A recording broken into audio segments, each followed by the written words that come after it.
Pues muchas gracias por las palabras de bienvenida. Creo que está bien, pero gracias. También los saludos iniciales, y si hoy o mañana me veis en algún momento en la comida o en el bar, ahí solito, sin amigos, es que no tengo amigos aquí. Entonces, pues agradeceré la conversación, el conocerles, el que me arropéis, ¿no? Pero gracias ya por la acogida que ya me estáis extendiendo. Nos vamos a ir entonces al Salmo 87. Yo os lo voy a leer en la traducción Reina Valera del 60. No importará mucho en qué traducción lo veas, en el móvil o en la Biblia. Si tienes la sensación de que no has entendido mucho al leerlo, probablemente nos ocurrirá a todos, ¿vale? Entonces, es un salmo que de entrada es un poco extraña. Y nos puede llamar un poco la atención. Y espero que cuando lo vayamos examinando descubramos aquí cosas que realmente pueden ser muy interesantes. Es breve, son 7 versículos del Salmo 87 y dice así este salmo. Su cimiento está en el monte santo. Ama el Señor las puertas de Sión más que todas las moradas de Jacob. Cosas gloriosas se han dicho de ti, ciudad de Dios. Yo me acordaré de Rahab y de Babilonia entre los que me conocen. He aquí Filistea y Tiro con Etiopía, este nació allá. Y de Sión se dirá, este y aquel han nacido en ella. Y el Altísimo mismo la establecerá.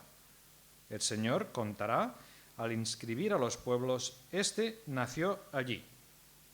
Y cantores y tañedores en ella dirán, todas mis fuentes están en ti. Bueno, todos sabéis lo que es esto, es un libro de familia, ¿verdad? Y es curioso, el libro de familia de cada familia tiene curiosidades, cada una tiene su particularidad, ¿no? Si cogierais la nuestra, aquí pues al pasar las hojas, pues os ocurriría probablemente lo que nos ocurre cada vez que vamos por el aeropuerto. Ahora ya no, porque mis hijos, ya los más pequeños, pues con 19 años, pero siempre miraban con mucho detalle y atención al pasaporte de Rubén y después al pasaporte de Mateo, porque la fecha de nacimiento es la misma, ¿no? Como que, a ver, ¿me he equivocado? No, es que los tenemos. Antes decíamos, cuando nos metíamos con ellos repe, no nos salían, nos vendieron la película de 2 por el precio de 1, falso, no es verdad, no te salen 2 por precio de 1, pero tenemos mellizos, ¿no? Entonces es un detalle de nuestra familia, ¿no? Los hemos disfrutado mucho, han sido muy divertidos cuando eran pequeñitos, como ahora veo algunos niños en esa etapa. Hay otra curiosidad, según pone aquí, pone que nacieron en Algeciras. Estábamos viviendo en Algeciras, en la provincia de Cádiz, en aquel entonces, pero realmente no nacieron en Algeciras, realmente nacieron en la ciudad de Málaga, pero fueron inscritos en el registro en Algeciras. Y ya me dijeron, si usted los inscribe aquí, constará para siempre que han nacido en Algeciras. Bueno, bien, pues nos era más fácil ir al registro que teníamos a la vuelta de la esquina y no volvernos a Málaga, ¿no? Que teníamos a hora y media, por circunstancias que ha sido largo de contar, nacieron en Málaga, ¿no? Pero aquí pone que nacieron en Algeciras.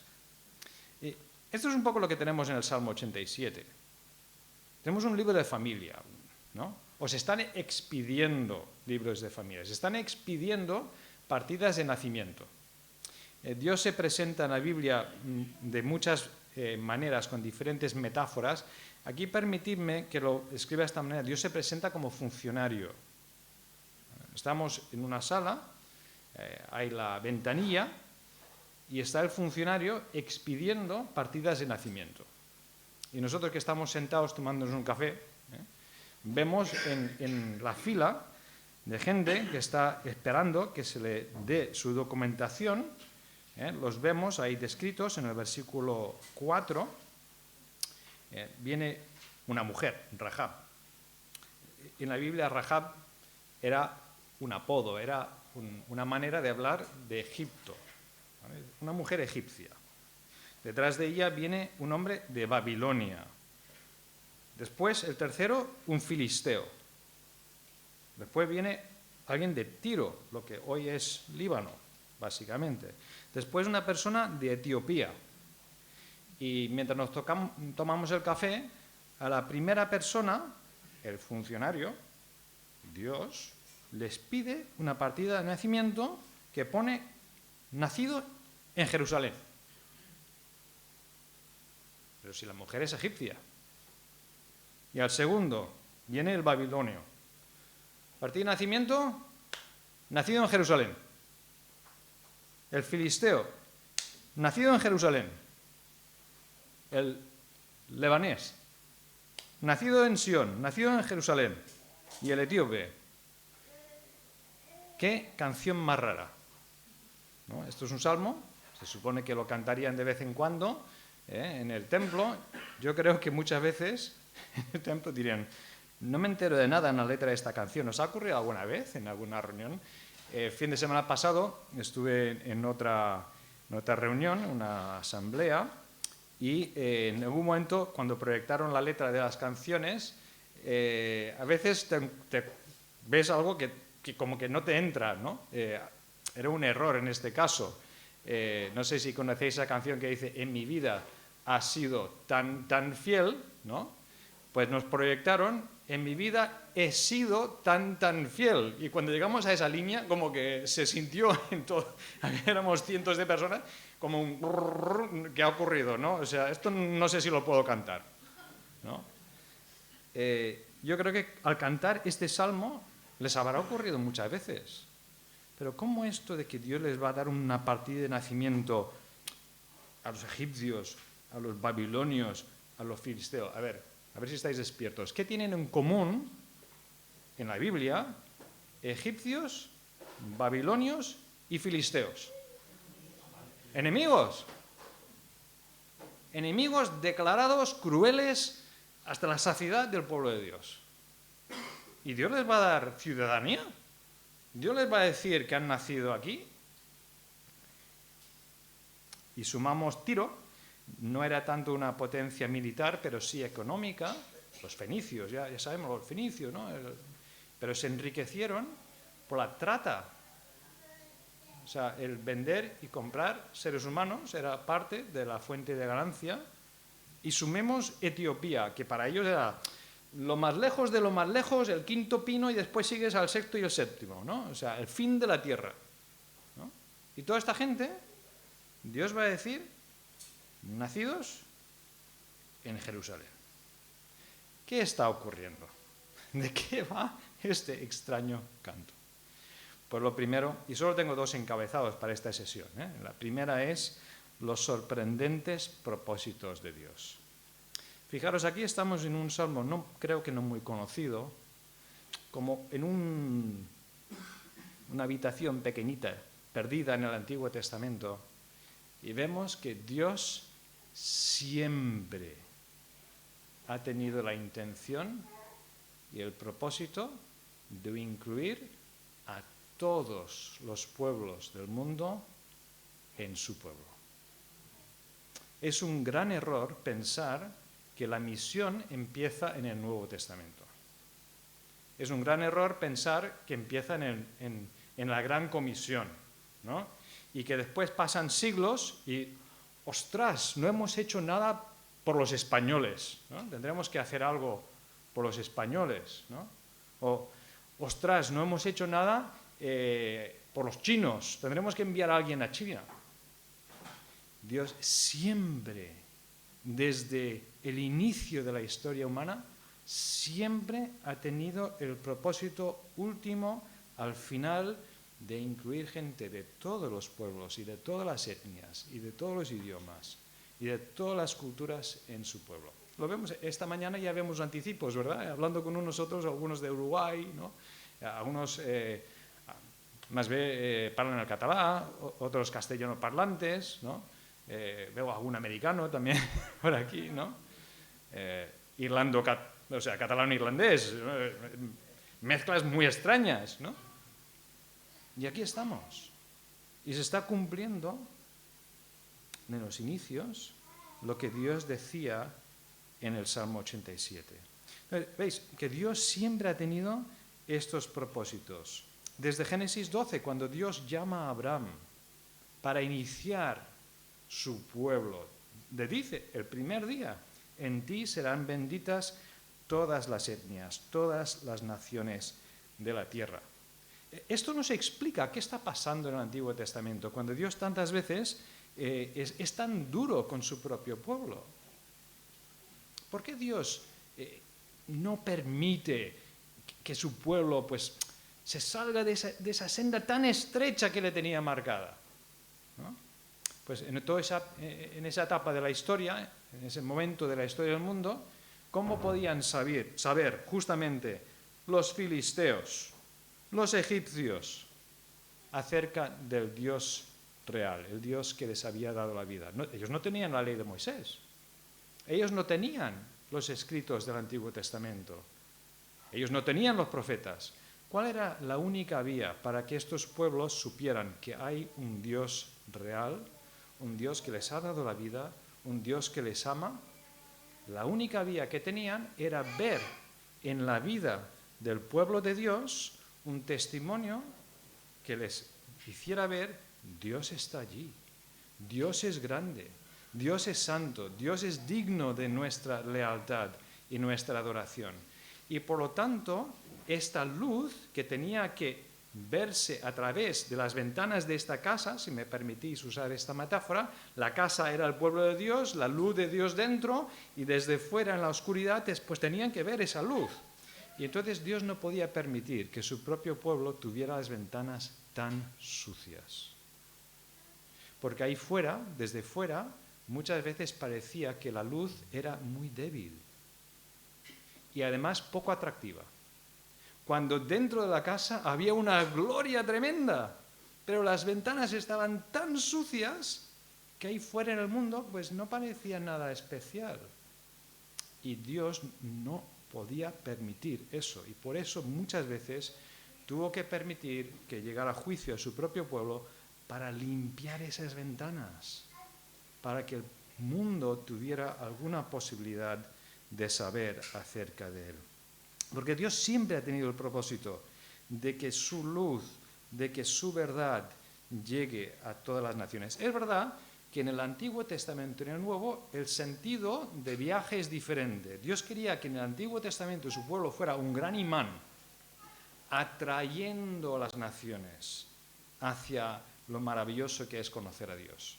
Y en el Nuevo Testamento, pues Dios ya dice, pues ahora es el momento de salir, y el pueblo de Dios se convierte en el gran trampolín para llegar hasta los confines de la tierra. Entonces, en el Antiguo Testamento es más bien atracción, luz en la oscuridad, un imán que atraiga, y en el Nuevo Testamento se invierte y ya miramos para afuera. Pero Dios siempre ha querido que su verdad se encarne en todas las culturas del mundo. Satanás le susurra a los marroquíes que escuchan de Cristo: no puedes ser marroquí y cristiano a la vez. Si tú te conviertes a Cristo, dejarás atrás tu cultura marroquí. Y esto es una gran mentira. Dios no te ha pedido a ti que dejes, que nunca más en la vida puedas comer tortilla de patatas cuando te conviertes a Cristo, ¿no? Tú no has tenido que ahora comer cuscús todos los días, ¿verdad? Desde que has conocido a Cristo. Resulta que es posible creer en Jesús y comer tortilla de patatas, ¿verdad? Algunos lo hemos demostrado que esto es posible, ¿no? Y a los marroquíes igual. El marroquí que conoce a Cristo, su cultura brilla, se hace más marroquí, se hace un marroquí más bello, más atractivo, y sigue comiendo cuscús. Todas las culturas del mundo, Dios las ha diseñado para que la luz de Cristo pueda brillar a través de esa cultura de forma bella. A veces lo ilustro cuando los dos chicos eran muy pequeñitos, y eso de cuando acostarse a la noche y tenían algo de temor de la oscuridad, teníamos una lámpara espantamiedos, ¿no? Algunos padres pues habréis tenido algo parecido, una bombilla dentro y una pantallita de colorines, y aquí hay un conejito y aquí hay una jirafa y aquí pues un color y otro color, y la pantallita esta giraba, ¿no? Una bombilla, pero proyectaba muchas imágenes diferentes Y de la misma manera la verdad de Dios se encarna en la cultura catalana, la castellana, la irlandesa, la americana, la china, la de Dubái, da igual. Y cada una transmite, es capaz de transmitir aspectos de la verdad de Dios que no vemos en otras culturas. Y Dios lo está haciendo en el mundo actual. Cuando yo estaba en el instituto, en Castelldefels, estaba estudiando en un instituto internacional, y me acuerdo con claridad, porque por los años que tengo, cuando en el año 79 ocurrió la revolución islámica en Irán, cambió enteramente la historia de ese país. Nosotros ahora estamos acostumbrados a pensar en Irán como un estado feroz, un estado que persigue a la Iglesia de forma implacable, que además asesina a disidentes sin rubor, ¿no? Pero antes del 79 no era así. Era un estado indulgente, bastante corrupto, muy amigo de Estados Unidos y de otras potencias occidentales. Entonces se produjo una revolución contra eso y se instauró el régimen actual. Pero en el 79-80, de repente, en mi instituto había al menos un iraní en cada clase. Porque, claro, hubo un éxodo. Gente que podía salirse del país, huyeron a otros países. Y aquí en Barcelona, en Castelldefels, de repente, pues teníamos un iraní en cada clase. Pero ¿sabéis que ahora en Irán dicen que hay al menos 1,5 millones de creyentes cristianos dentro de ese país? Y fuera, miles de congregaciones cristianas iraníes. Solamente lo puede hacer Dios. Todo el sufrimiento de ese país, con todo lo malo que es, Dios lo ha usado para que millones de iraníes conozcan a Cristo. Dios está haciendo esto. Los sorprendentes propósitos de Dios. El segundo encabezado, fijaros que solamente tenemos 2 en esta mañana, es la sorprendente belleza del pueblo de Dios. Fijémonos en este pequeño salmo cómo se describe al pueblo de Dios. Primero como una ciudad, ¿no? O ciudad de Dios, ¿no? En el versículo 3, y es lo que está por debajo de todo el resto del texto. ¿Por qué?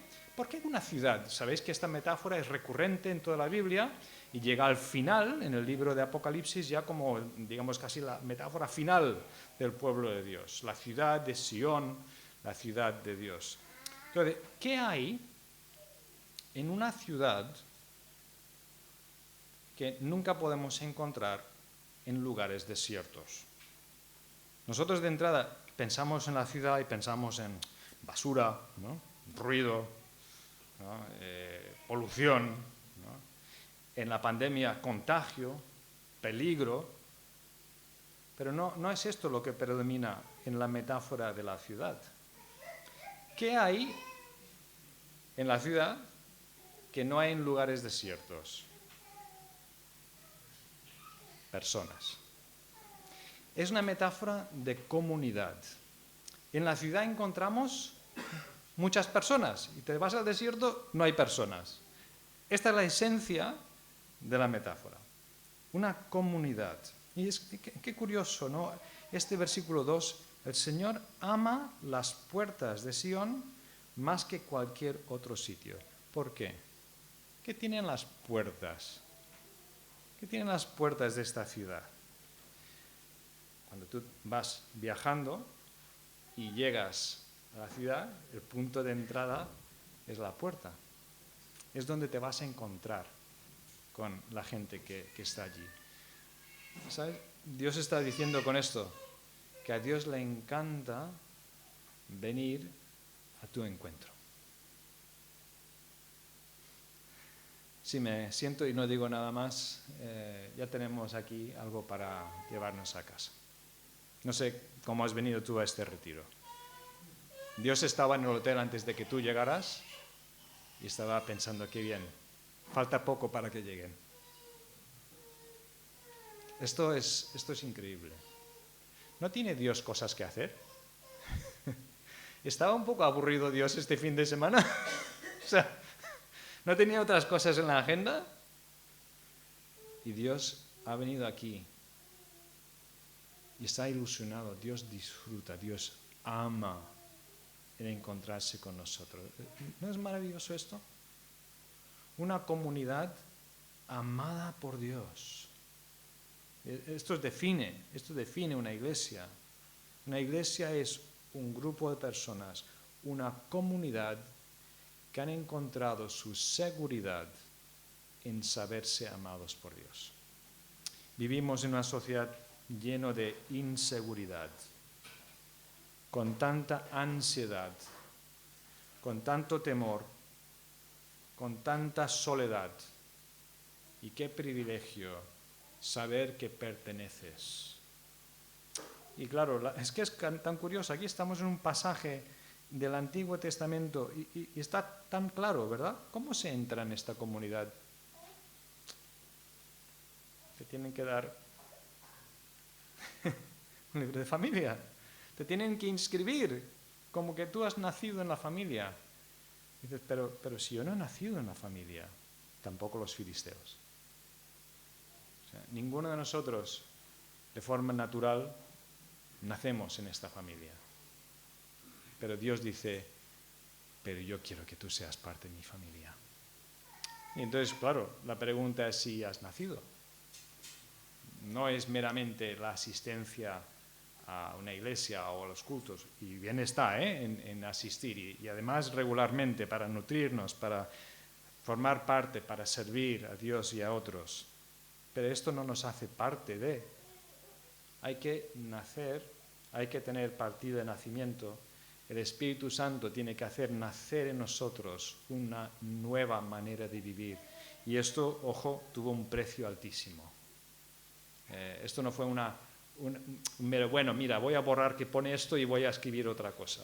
Para que Dios pudiera hacer esto, era necesario, que lo hemos cantado, que Cristo se despojara de sí mismo, viniera a nuestro mundo, viviera nuestra vida y muriera nuestra muerte, y que lo venciera y que resucitando nos ofreciera una nueva manera de vivir por el poder de su Espíritu Santo. Entonces, primera pregunta, ¿has nacido? Porque está a la petición de la boca. Señor, inscríbeme, dame mi ciudadanía. Algunos pues habéis hecho estos trámites y qué difícil es a veces, esto de conseguir los papeles y que te inscriban y después que te den la nacionalidad y son años, no sé qué, no sé cuántos, y yo digo, mira, vamos a cortar con todo eso, esto es fácil, ¿no? No vayas a la ventanilla que estarás 3 años esperando y a ver si te contestan. No, está todo pagado, está todo hecho. Lo único, me lo tienes que pedir y me tienes que entregar lo que tú tienes. Todo lo que tú tienes, yo a cambio te entrego la ciudadanía en el pueblo de Dios. Una comunidad segura por saberse amado por Dios y una comunidad santa. Ahí se dice que sus cimientos están sobre el monte santo. Bueno, ¿la santidad qué es? Es llevar sandalias, como los turistas aquí, ¿no? Están todos con sandalias y con calcetines, ¿sabéis? Esto ha sido bajarme del coche y digo, ostras. O con barba, ¿no? Barba larga, para ser santo hay que tener barba larga, ¿no? No, pues ya sabemos que no, que los dos conceptos que en la Biblia, cuando se juntan, estamos hablando de santidad, es uno, la pureza de ser lavados y ser apartados para Dios, ¿no? ¿Te acuerdas alguna vez cuando estabas deseando ducharte porque estabas hecho, ¿no?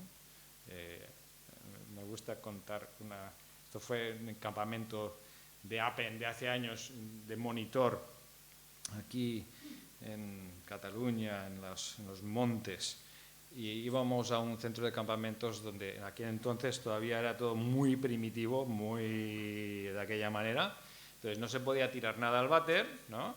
Y entonces todo eso iba a los cubos. Y cuando se repartían los trabajos de los monitores, oye, ¿quién va a estar en la cocina? ¿Quién va a quemar todo aquello en la hoguera, ¿no? Nadie se quería ofrecer para ello, ¿no? Madre mía, qué trabajo. Había que bajar a un hoyo grande, o sea, estaba por debajo del nivel del suelo, era un hoyo grande, o sea, era como, como toda esta zona aquí delante, ahí toda la basura y no había manera de que eso quemara, echándole gasolina. Después cuando ya prendía los humos, ¡oh! Esto estoy hablando cuando yo tenía 17, 18 años, pero estas experiencias es desde aquellas que... Qué deseo de salir de ahí y ducharte, ¿no? Qué metáfora más bonita nos da Dios, ¿no? Dios dice, mire, yo te doy una ducha y queda todo lavado, todo. Y además, una ducha muy especial, que es imposible volverte a ensuciar en un sentido. Porque antes de que se te pegue la suciedad, ya está lavado, ¿no? Algo maravilloso. Que claro, estamos llamados a vivir de una manera consecuente con esto. Pero la culpa, el registro, ¿no? Todo eso está lavado, todo eso está quitado. No es posible ser más limpio delante de Dios de lo que ya son sus hijos. Porque en el momento de morir Cristo lo paga todo, lo lava todo. Y además yo no había nacido. Entonces todos los pecados que he cometido hasta ahora y los que me quedan por cometer ya están lavados, ¿no? Como entrar en la casa cuando recién han fregado, ¿no? Y tú vas, pero vas tranquilamente, aunque has pasado por el fango y el barro, tú pisas porque no dejas pisadas, ¿no? La esencia de la gracia. Es maravilloso esto. Lutero con su habilidad de picarnos y hacernos pensar decía, peca con valentía. Claro, la intención no era, haz lo que quieras, no. Pero date cuenta que si Dios ya te ha perdonado, Dios ya te ha lavado, tú no puedes ensuciar el suelo ya. Esto casi nos asusta pensarlo de verdad. Pero esta es la esencia del mensaje. Una comunidad segura porque se sabe amada por Dios, una comunidad lavada, limpia, santa y llamada a vivir de esta manera en el mundo. Una comunidad, como hemos empezado, diversa pero unida. ¿Habéis visto la película Pearl Harbor o sabéis lo que ocurrió en diciembre de 1941, ¿no? Que Japón, sin aviso previo, atacó la flota de Estados Unidos allí en ese puerto de Pearl Harbor? El comandante aviador de más rango en el aire en aquel momento se llamaba Matsuo Fuchida, y él fue el que ya en el aire, cuando ya se acercaban a la isla, dio la orden de iniciar el ataque con esas famosas palabras de Tora, Tora, Tora. Hay muchas películas que recuentan toda esta historia. Un hombre que, buen aviador, buen oficial, pero lleno de odio hacia los Estados Unidos. Siguió toda su carrera a lo largo de la guerra. Y cuando acabó la guerra, pues se celebraron juicios de crímenes contra la humanidad, es como lo describiríamos hoy día, y él estaba enfurecido, le nombraron como testigo, él tuvo que ir a presentarse, y esto le enrabió todavía más, porque algunos de los crímenes que se estaban procesando eran torturas contra los prisioneros de guerra. Ya sabéis que los japoneses pues, muchas veces trataron muy mal a los prisioneros de guerra, matándoles, torturándoles. Y él pensaba, pero si esto lo hacen todas las culturas del mundo, los americanos habrán hecho exactamente igual. Y él se fue a buscar a un amigo suyo que había quedado preso a manos de los americanos y había estado un tiempo en los campos de prisioneros de guerra. Y le preguntó cómo le habían tratado, pensando que él lo podría usar como argumento en el tribunal para decir, mira, nosotros hemos hecho lo que vosotros habéis hecho. Para su sorpresa, su amigo le contó que su experiencia había sido todo lo contrario. Y que además en ese campo entraba cada día una chica que venía de forma voluntaria a traerles comida, a atenderles, a ayudarles con cuidados de enfermería. Y un día este amigo suyo de Matsuo le preguntó a esta chica, ¿por qué vienes tú de forma voluntaria a ayudarnos a los presos? Y ella le dijo, mis padres fueron misioneros en China y cuando estalló la guerra murieron a manos del ejército japonés. y nunca tuvieron la oportunidad realmente de demostrar al pueblo japonés que también les amaban. Entonces yo he escogido ofrecerme como voluntaria para que yo, en nombre de mi familia, pueda demostrar que amamos también a los japoneses. Y este hombre se quedó. Esto se le cuenta a Matsuo, que todavía le enrabia más. Dice, ¿cómo? Esto no lo entiendo, porque en la cultura japonesa, si te hacen un mal, tú lo devuelves el doble. Casi era una obligación. No lo podía entender. Y esos días, cuando se celebraba ese tribunal, entrando y saliendo de allí, le pusieron en la mano un folleto y se encuentra que está leyendo la historia de un aviador americano que se llamaba Jacob DeShazer. Este hombre, el día después del ataque de Pearl Harbor, se ofreció voluntario para la primera misión que volara para bombardear Japón. Si conocéis la historia, al poco tiempo Estados Unidos armó una misión, pocos aviones, y era algo simbólico realmente, pero que llegaran a bombardear en Japón, y no había, era una misión suicida, porque no había gasolina para que el avión pudiera volver. Era bombardear y después aterrizar donde pudieran, quizás en China, y cada uno pues a buscarse la vida, de ahí cómo iba a salir. Pero este hombre estaba tan lleno de odio hacia los japoneses que él se ofreció como voluntario a esa misión y lo realizó, lanzó bombas sobre Japón, aterrizó en China y quedó preso en un campo de prisioneros de guerra. Un hombre lleno de odio hacia los japoneses, pero en ese campo había una Biblia. Y este hombre, porque ahí estaba y no podía hacer otra cosa, empezó a leer esa Biblia. Y ahí encontró el mensaje de un Dios que le amaba tanto que le había perdonado. Y este mensaje le cambió la vida. Y ese odio que le llenaba desvaneció. Y él, cuando salió y cuando acabó la guerra, escribió su historia en forma de librito, de panfleto, y lo repartió por Japón. Y este hombre con el que he empezado, Matsuo Fuchida, ahí en el tribunal, lee esta historia y dice, esto no puede ser verdad. Y él se dedicó a buscar a este hombre hasta que lo encontró. Y el hombre americano le contó su historia, y ya sabéis lo que ocurrió, ¿verdad? Matsuo Fuchida se convirtió a Cristo. Y estos dos hombres se dedicaron durante tiempo a viajar por Japón y también por Estados Unidos. Dos hombres que antes se habían odiado a muerte, unidos, porque los dos ahora pertenecían al Dios que les amaba tanto. Esto el mundo no lo puede explicar. Un poder que puede cambiar a dos personas de forma tan radical. Entonces, esta comunidad es una comunidad diversa, pero unida y gozosa. El salmo acaba, están cantando, incluso bailando, diciendo, todas mis fuentes están en ti. Mi fuente de gozo está en Dios.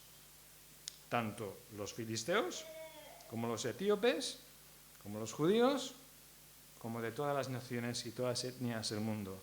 Y lo veremos culminado en Apocalipsis 7, alrededor del trono de Cristo. ¿Qué aplicaciones nos llevamos de esto en esta mañana?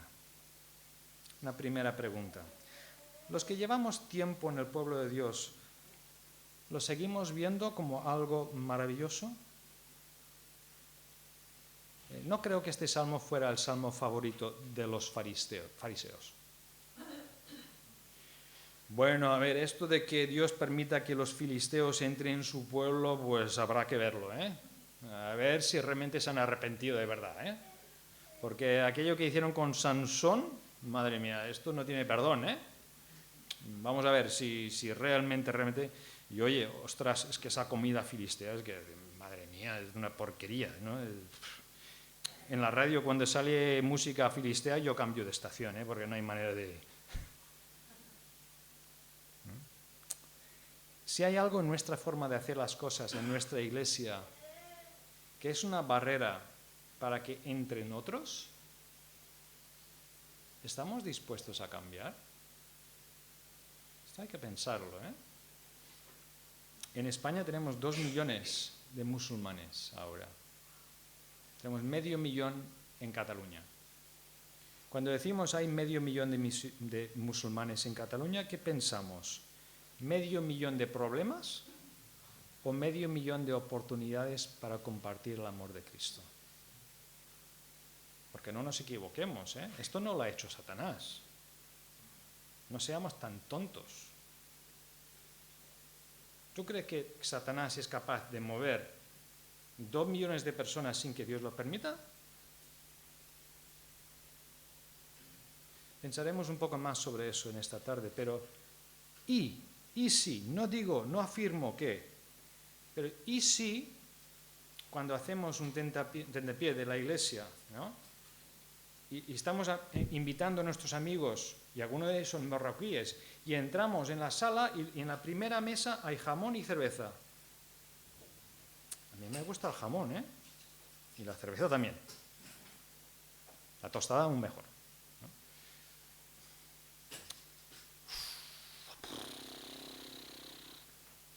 ¿Estamos dispuestos a pensar sobre estas cuestiones?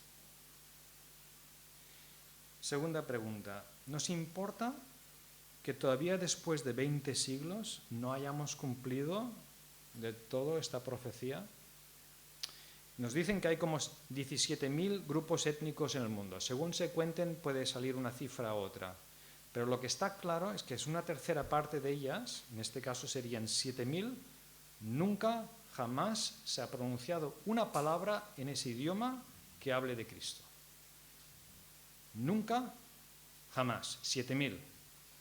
Viven hablando estos idiomas 2 billones, 2.000 millones de seres humanos. De niño me acuerdo de haber escuchado en alguna cultura, creo que era de África, que cuando llegaron los misioneros primeros y hablaron de Cristo y una persona se convirtió, ¿no?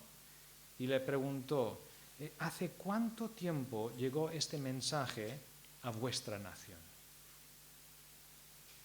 Y cuando contestaron, bueno, es que ya llevamos décadas, de hecho llevamos cientos de años, ¿no? La segunda pregunta, ¿por qué no vinisteis antes?